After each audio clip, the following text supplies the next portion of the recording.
बिस्मिल्लाहिर्रहमानिर्रहीम। अस्सलाम वालेकुम। मर्जुल सफ़र में रोमियो को जो शिकस्त हुई थी उसने हरकुल को बावला कर दिया था। फिर उसे अपने सालारों के मारे जाने की इत्तलाएं मिलने लगीं। हरकुल ने बड़े जोश से कहा, अज़ाज़ीर और कलूस जिंदा है। वो दोनों अरब के उन बुद्धुओं को दमश्क तक नहीं पहुंचने देंगे। महाज से आए हुए कासिद ने कहा, शहंशाह मुअज़्ज़म वो दोनों जिंदा नहीं। हरकुल ने गज़बनाक आवाज में कहा, क्या तुम मुझसे ये झूठ मनवाना चाहते हो? क्या तुम झूठ की सजा से वाकिफ नहीं? सब कुछ जानते हुए ये खबर सुना रहा हूँ शहंशाह मुअज़्ज़म। उन दोनों को मुसलमानों ने जिंदा पकड़ लिया था और दोनों को उन्होंने दमश्क की शहर पनाह के करीब लाकर कत्ल कर दिया है। शहंशाह हरकुल ने अपने दामाद सालार तुअम्मा के बारे में कासिद से पूछा, और मेरी बेटी के खाविन की क्या खबर है? सालार तुअम्मा दमश्क के अंदर हैं और महासरा तोड़ने की कोशिश कर रहे हैं। दमश्क का महासरा हम तोड़ेंगे। हरकुल ने अंताकिया में इसलिए डेरे डाले थे कि फौज तैयार करके जहां भी कुमक की जरूरत होगी वहां फौज भेजेगा। उसने पहले ही लोगों को फौज में भर्ती होने के लिए तैयार करना शुरू कर दिया था। गिरजों में पादरी सिर्फ इस मौजू पर वाज करते थे कि लोगों का फौज में भर्ती होना कितना जरूरी है। वो कहते थे कि ईसाईयत का खात्मा हो जाएगा। वो इस्लाम से लोगों को खौफजदा करते थे। खालिद जब दमश्क की तरफ बढ़ रहे थे तो उस वक्त हरकुल ने ऐलान किया था कि जो फौज तैयार हुई है वो उसे मुआयने और अहकाम के लिए उसे दिखाई जाए। ये फौज उसके सामने लाई गई तो उसने ऐसे जोशीले और जज्बाती अंदाज से फौज से खिताब किया कि सिपाही आग बगोला हो गए। शहंशाह हरकुल ने कहा, तुम्हें कोई शहंशाह हुक्म नहीं दे रहा। ये खुदा के बेटे का हुक्म है कि उसके दुश्मनों को तबाह कर दो, सलीब की आन पर मर मिटो। मैं आज शहंशाह नहीं, तुम जैसा एक सिपाही हूँ। 9 सितंबर सन 634 बमुताबिक 10 रजब सन 13 हिजरी का दिन था और दमश्क के महासरे का 11वां दिन था। महासरे के 10 रोज ये सरगर्मी रही कि दमश्क के किसी न किसी दरवाजे से रोमियों के 1-2 दस्ते बाहर आते और मुसलमानों पर हमला करते, लेकिन ज्यादा आगे न आते। मुख्तसर सी जड़ब लेकर किले में वापस जाने की करते। खालिद ने अभी किले पर किसी भी किस्म का हल्ला नहीं बोला था। खालिद ने देखभाल के लिए हर तरफ जासूस भेज रखे थे। महासरे के 11वें रोज एक जासूस इस हालत में खालिद के पास आया कि उसका घोड़ा पसीने में नहाया हुआ था और जब घोड़ा रुका तो कांप रहा था। सवार की अपनी हालत भी कुछ ऐसी ही थी। उससे अच्छी तरह बोला भी नहीं जाता था। खालिद ने पहले तो उसे पानी पिलाया, फिर पूछा कि वो क्या खबर लाया है। जासूस ने कहा, रोमियों की एक फौज आ रही है, तादाद 10,000 से ज्यादा होगी, कम नहीं। खालिद ने पूछा, तुमने उसे कहाँ देखा है? हमस से आगे निकल आई है। जासूस ने जवाब दिया और एक जगह का नाम लेकर कहा, हमारा एक दस्ता वहां मौजूद है। रूमी फौज कल किसी भी वक्त वहां तक पहुंच जाएगी। हमारे दस्ते की नफरी उसके मुकाबले में बहुत थोड़ी है, इसीलिए मैं कहीं एक सानिया भी नहीं रुका। हमारा दस्ता मारा जाएगा और रूमी दमश्क तक आ जाएंगे। खालिद ने जासूस को रुखसत कर दिया।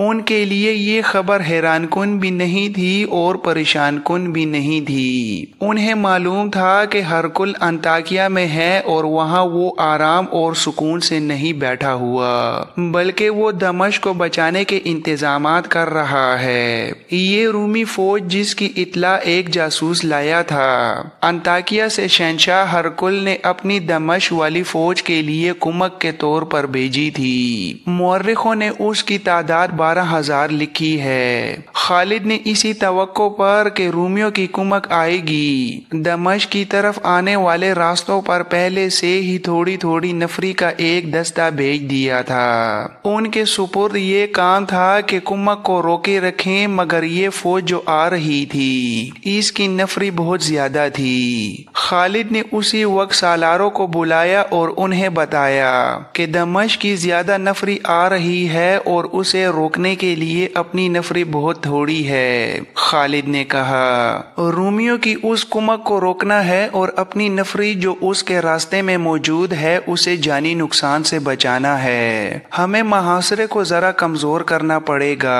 सालार शर्जील रज़ियल्लाहु ताला अन्हो ने कहा, इस कमी को हम अपने जज्बे से पूरा कर लेंगे। इब्ने वलीद, तू जितनी नफरी काफी समझता है यहाँ से निकाल के भेज दे। खालिद ने कहा, 5000 सवार काफी होंगे। रोमियों की नफरी 10,000 से ज्यादा है। ज़रार बिनुल अज़वर ने कहा, बहुत है और मुझे यकीन है इब्ने वलीद तू मुझे मायूस नहीं करेगा। उन 5000 सवारों का सालार मैं हूँगा। खालिद ने कहा, तेरी ख्वाहिश को मैं रद्द नहीं करूँगा इब्नुल अज़वर, लेकिन एहतियात करना कि जोश में आकर दुश्मन की सफ़ों में ना घुस जाना। अगर ऐसा जरूरी हो जाए तो तुझे पीछे नहीं रहना चाहिए। और ये भी सुन ले इब्नुल अज़वर, अगर तूने देखा कि तू दुश्मन को संभाल नहीं सकेगा तो फौरन कुमक मांग लेना, मैं भेज दूंगा। वहाँ पहले से जो अपना दस्ता मौजूद है उसे भी अपनी कमान में ले लेना। ये सारी नफरी तेरे मातहत होगी, अपना नायब खुद ही चुन ले। ज़रार ने कहा, राफे बिन अमीरा। खालिद ने कहा, ले जा इसे और इतनी जल्दी वहां पहुंच जैसे तो उड़ता हुआ गया हो। ज़रार बिनुल अज़वर को दरे औकाब सनीयतुल औकाब के करीब पहाड़ी इलाके में 5000 सवारों के साथ पहुंचना था। वो जगह दमिश्क से कमो बेश 20 मील दूर थी। ज़रार तो जैसे उड़ते हुए वहां पहुंच गए। उन्होंने वहां जो नफरी मौजूद थी उसे भी अपनी कमान में ले लिया। ये इलाका पहाड़ी होने की वजह से घात के लिए मौजूद था। रूमी फौज अभी तक वहां नहीं पहुंची थी। ज़रार ने बड़ी तेजी से अपनी तमाम नफरी को घात में छुपा दिया। इसके साथ ही उस रोज का सूरज गरूब हो गया। ज़रार ने संतरी इस हिदायत के साथ मुकर्रर किए कि वो टीकरियों और चट्टानों के ऊपर चले जाएं, बाहर ना जाएं। पूरी एहतियात की जा रही थी कि दुश्मन को घात का पता ना चले।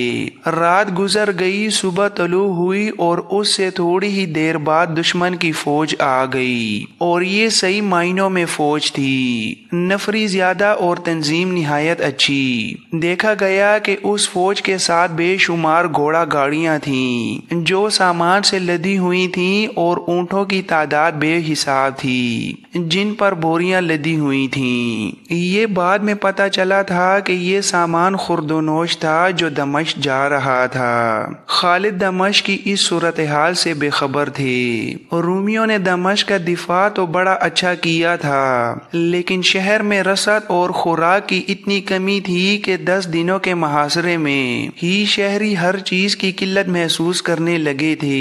हरकुल को इत्ला मिल चुकी थी। उसने कुमक भेजी और उसके साथ खुराक का जखीरा भी भेज दिया था। ज़रार बिनुल अज़वर को बताया गया कि रूमी फौज के साथ मालो असबाब बेहिसाब आ रहा है, तो ज़रार ने जोश में आकर हस्बे मामूल जरा खोद और कमीज उतार फेंकी और नीम बरहना होकर उन्होंने ऐलान किया कि बहुत मोटा शिकार आ रहा है। रूमी जब पहाड़ियों में आए तो ज़रार की ललकार पर मुजाहिदीन इस्लाम गाज से निकलकर रूमियों पर टूट पड़े। तवक्को ये थी कि रूमी अचानक हमले से घबरा कर और बौखला कर भाग उठेंगे, लेकिन उनका रद्द-ए-अमल ऐसा बिल्कुल नहीं था। उन्होंने ये चाल चली कि पीछे हटने लगे और दरे औकाब के करीब उस जगह जा रुके जो हमवार मैदान था और जो पहाड़ी की बुलंदी थी। उन्होंने सामान की गाड़ियां पीछे भेज दी और उनके पीछे की फौज आगे आ गई। उनकी तादाद मुसलमानों से दुगनी थी और उनके अंदाज से साफ पता चलता था कि मुसलमानों का ये हमला उनके लिए गैर मुतवक्का ना था। वो इसके लिए तैयार थे।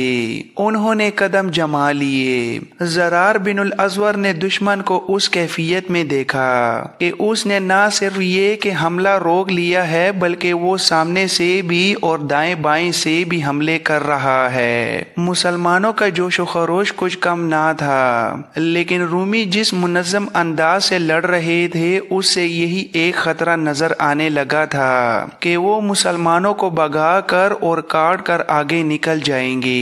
ज़रार को खालिद ने जिस हरकत से मना किया था उन्होंने वही हरकत की। पहले तो वो मुनज़्ज़म अंदाज से रूमियों पर हमले कराते रहे, लेकिन देखा कि रूमी पीछे हटने की बजाय चढ़े आ रहे हैं तो ज़रार जोश में आ गए और चंद एक मुजाहिदीन को साथ लेकर रूमियों पर टूट पड़े। उन्होंने अपनी मखसूस जुर्रत और शुजात का मुजाहिरा किया और जो रूमी उनके सामने आया वो कट गिरा और इस तरह वो अंधाधुंध बहुत आगे निकल गए। किसी रूमी ने नारा लगाया, ये है बरहाना जंगजू। उसने ललकार कर कहा, ये कोई सालार हो सकता था, घेरे में ले लो, इसे जिंदा पकड़ो। ज़रार नीम बरहना होकर लड़ने और दुश्मन को हर मैदान में हैरानकुन नुकसान पहुंचाने में इतने मशहूर हो गए थे कि अंताकिया तक उनकी शुजात के चर्चे पहुंच गए थे। रूमियों ने इस नीम बरहना जंगजू को पहचान लिया।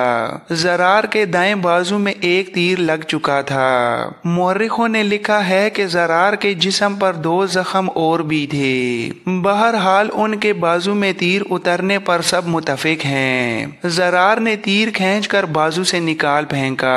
तीर निकालना बड़ा ही अजियतनाक होता है, वहां से गोश्त बाहर निकल आता है, लेकिन ज़रार बिन अल अज़वर आशिक रसूल सल्लल्लाहु अलैहि वसल्लम थे। वो तो जैसे अपने जिस्म और अपनी जान से दस्तबरदार हो गए थे। ये तीर और तलवारें तो जैसे उनका कुछ बिगाड़ ही नहीं सकती थी। रूमियों का तीर खाकर उन्होंने तीर यूं निकाल फेंका जैसे एक कांटा निकाल फेंका हो। उनका दायां हाथ तलवार को मजबूती से थामे रहा और रूमी कटते और गिरते रहे। रूमी उन्हें जिंदा पकड़ने का तहैया कर चुके थे। उन्होंने ज़रार के आदमियों को जो उनके साथ आगे निकल गए थे बिखेर कर अलग अलग कर दिया और ज़रार को घेरे में ले लिया। इस मौके पर उन्हें 1 या 2 जख्म आए। आखिर कई रूमियों ने मिलकर उन्हें पकड़ लिया और बांध दिया। रूमी बुलंद आवाज से चिल्लाने लगे, मुसलमानों, तुम्हारा सालार हमारा कैदी हो गया है। हमने तुम्हारे नंगे सालार को पकड़ लिया है। हम शहंशाह हरकुल को तोहफा देंगे। रूमियों की ललकार बुलंद होती जा रही थी। वो ठीक कहते थे। शहंशाह हरकुल के लिए ज़रार से बढ़कर कोई और तोहफा अच्छा नहीं हो सकता था। रूमी उन्हें बांध कर पीछे ले गए। उनके जख्मों से खून बड़ी तेजी से बह रहा था, जिससे ये खतरा पैदा हो गया था कि वो हरकुल तक जिंदा नहीं पहुंच सकेंगे। रूमियों ने उनकी मरहम पट्टी कर दी। उस दौर की जंगों में फौजें यूं भी शिकस्त खा जाती थीं कि सिपा सालार मारा गया, परचम गिर पड़ा और पूरी की पूरी फौज भाग उठी। लेकिन मुसलमानों का मामला इसके बरअक्स था। ज़रार जैसा सालार पकड़ा गया तो दुश्मन की ललकार सुनकर कि उसने उनके सालार को पकड़ लिया है, मुसलमानों ने हमलों की शिद्दत में इजाफा कर दिया।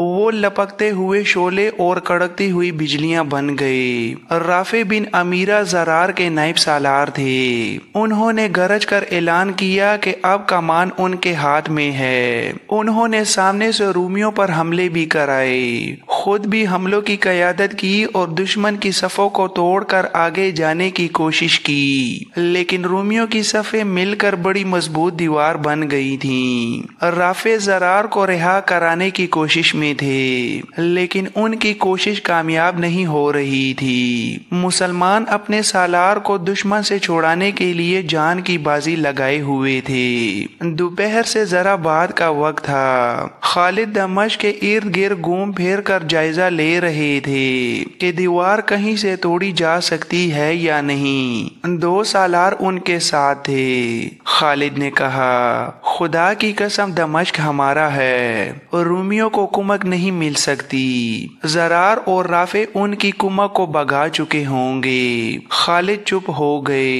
एक घुड़सवार उनकी तरफ तेज आ रहा था, कासिद मालूम होता है। खालिद ने कहा और घोड़े को एड़ी लगाकर उसकी तरफ बढ़े। घुड़सवार ने घोड़ा उनके करीब रोक कर कहा, सालारे आला रूमियों ने जरार बिनुल अजवर को पकड़ लिया है। इब्ने अमीरा ने उनकी जगह ले ली है। उन्होंने इब्नुल अजवर को रिहा कराने की बहुत कोशिश की है, लेकिन रूमियों की तादाद इतनी ज्यादा है कि हम नाकाम हो गए हैं। इब्ने अमीरा ने मुझे इस पैगाम के साथ भेजा है कि कुमक के बगैर हम रूमियों को नहीं रोक सकेंगे। खालिद ने बरहम सा होकर कहा, क्या मैंने उसे मना नहीं किया था कि अपने आप को काबू में रखना? रूमी हमारे इतने कीमती सालार को नहीं ले जा सकते। खालिद ने तमाम सालारों को बुलाया और उन्हें जरार की गिरफ्तारी और बैतलहैया में रूमियों के सामने मुसलमानों की कमजोर हालत के मुतालिक बताया। खालिद ने कहा, मैं खुद इब्ने अमीरा की मदद के लिए जाना चाहता हूँ, लेकिन महासरा कमजोर हो जाएगा। रूमी बाहर आकर तुम पर हमला कर देंगे। हमारी नफरी पहले ही कम होकर रह गई है। अगर मैं नहीं जाता और कुमक भी नहीं बेचता तो हमारे 5000 सवार मारे जाएंगे और रूमियों की कुमक सीधी यहाँ आकर हल्ला बोल देगी। बता सकते हो मुझे क्या करना चाहिए?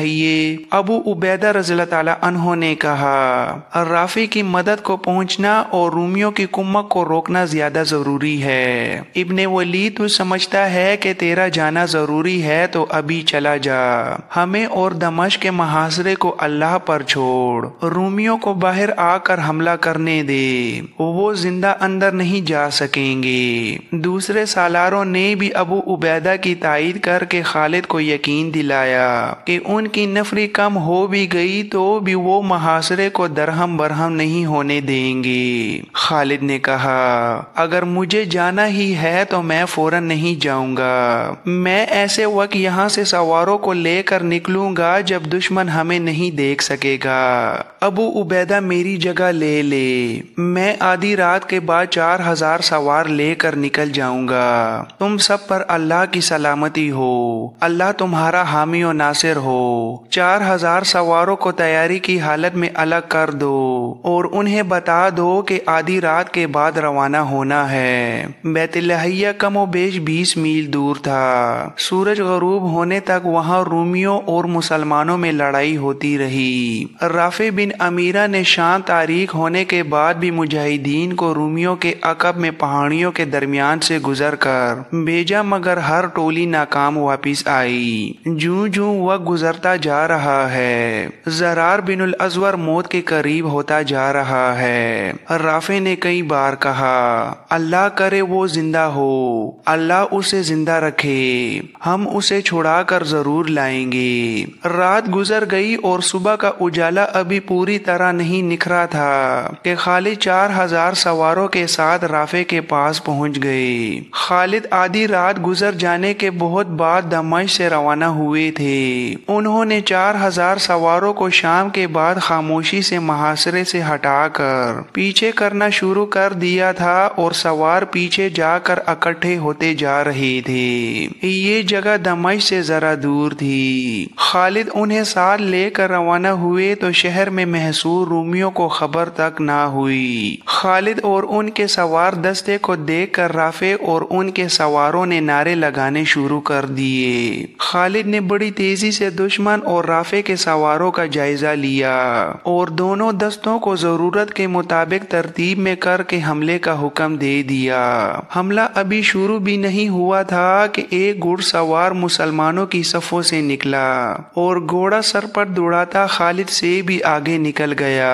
उसके एक हाथ में तलवार और एक हाथ में बुर्ची थी। खालिद को उस पर गुस्सा आया और उन्होंने चिल्लाकर उसे पुकारा, लेकिन वो रूमियों की अगली اگلی صف تک پہنچ چکا تھا۔ جسم کے لحاظ سے وہ موٹا تازہ نہیں تھا۔ اس کے سر پر سبز رنگ کا امامہ تھا اور اس نے اپنا چہرہ ایک کپڑا باندھ کر چھپایا ہوا تھا۔ اس کی صرف آنکھیں نظر آتی تھیں۔ رافع بن امیرہ نے کہا، یہ خالد ہے، ایسی جرأت خالد کے سوا کوئی نہیں کر سکتا۔ رافع ایک پہلو پر تھے جہاں سے خالد نظر نہیں آتے تھے۔ خالد نے حملہ روک لیا اور وہ رافع کے پاس گئے۔ رافع انہیں دیکھ کر حیران ہوئے۔ رافع نے خالد سے کہا، ابن ولید، اگر وہ تو نہیں جو رومیوں پر اکیلا ٹوٹ پڑا ہے تو وہ کون ہے؟ خالد نے کہا، میں یہی تجھ سے پوچھنے آیا ہوں۔ میں نے ابن الازور کو اسی حرکت سے روکا تھا۔ وہ دیکھ ابن ولید، وہ جو کوئی بھی ہے ذرا دیکھ، وہ جو کوئی بھی تھا مسلمانوں کو بھی اور رومیوں کو بھی حیران کر رہا تھا۔ جو رومی اس کے سامنے آتا تھا وہ اس کی برچی یا تلوار کا شکار ہو جاتا تھا۔ یہ سوار رکتا نہیں تھا۔ ایک ہاتھ میں تلوار اور دوسرے ہاتھ میں برچی ہونے کے باوجود اس نے گھوڑے کو اپنے قابو میں رکھا ہوا تھا۔ ایک رومی کو گرا کر وہ دور چلا جاتا، کوئی اس کے تعاقب میں جاتا تو یہ سوار یخلقت گھوڑے کو روک کر یا گھما کر اپنے تعاقب میں آنے والے کو ختم کر دیتا۔ خالد رضی اللہ تعالی عنہ بھی مورخوں کے مطابق دم بخود ہو گئے تھے۔